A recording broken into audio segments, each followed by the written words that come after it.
There were many games on the PlayStation 3 that slipped under the net, and I feel that this game did too. Motorstorm Apocalypse. So, is it any good? Well, let's have a little look. When you think of Motorstorm, then you think of intense racing in a variety of vehicles. In Apocalypse you do the same, but this time it's in order to survive. Cities are falling and insane weather wants to take you down. All you have to do is get through it in one piece.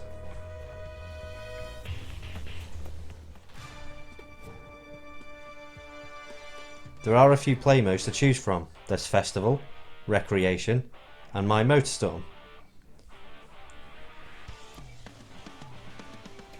Festival is your main campaign where you must race against everyone in a story related battle.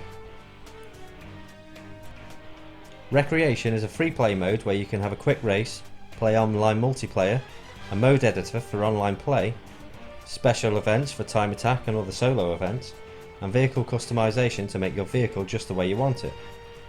And My Motorstorm is where you can customize your vehicles and view photos among other perks. There are 3 drivers to choose from. You have Mash, the rookie, Tyler, the pro, and Big Dog, the veteran, each representing various difficulties. Each player in that category will have a selection of courses to get through, each with a different environment ranging from the streets to the beach and even across the top of skyscrapers.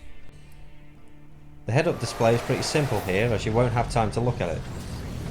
There's your position in the lower left, your time elapsed in the top right, and your boost meter in the lower right.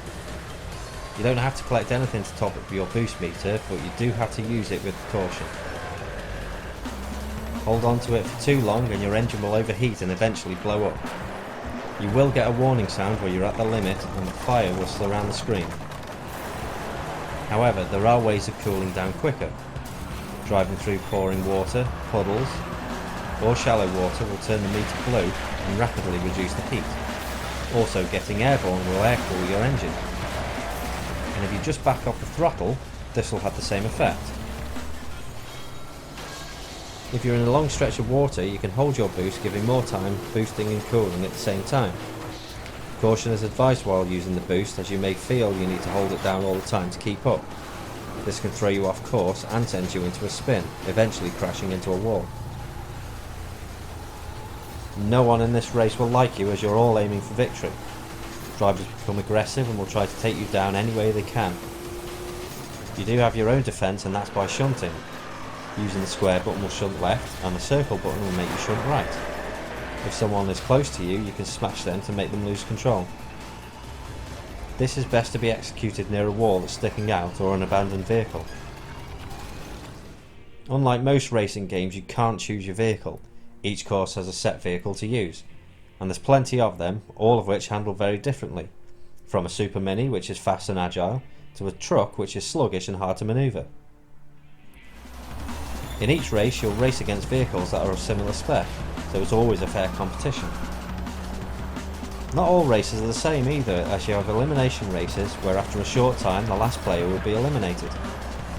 This really turns up the heat for a fast adrenaline fueled race. There's your straightforward 3-lap races and point-to-point challenges. The point-to-point challenge is a favourite of mine as it's a mad dash to get to the ship before it leaves.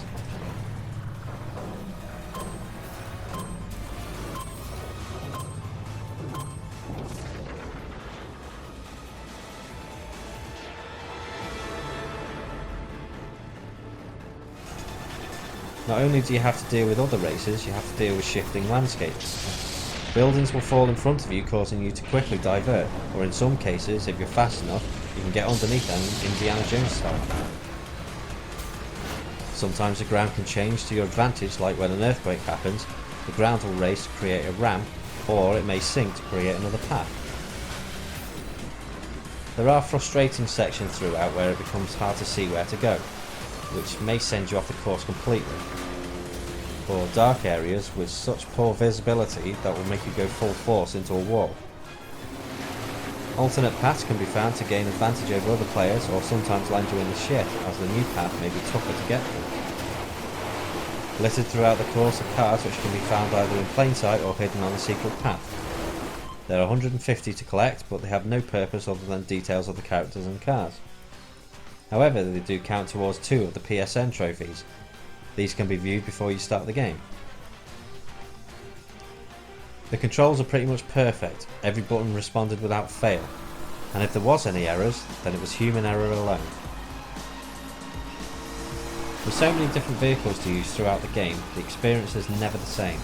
It's always a fresh challenge that doesn't get boring. It may get tough, but not enough to make you quit. The graphics are absolutely stunning and really gives an apocalyptic atmosphere. With planes shifting all the time, you really get a sense of danger. And with an intense soundtrack to accompany the gameplay, this makes one hell of an epic racer. This game is mental, and I'd highly recommend it if you like racing games. It doesn't cost too much either. And the bonus with this game is you can play it in 3D to really get the full effect.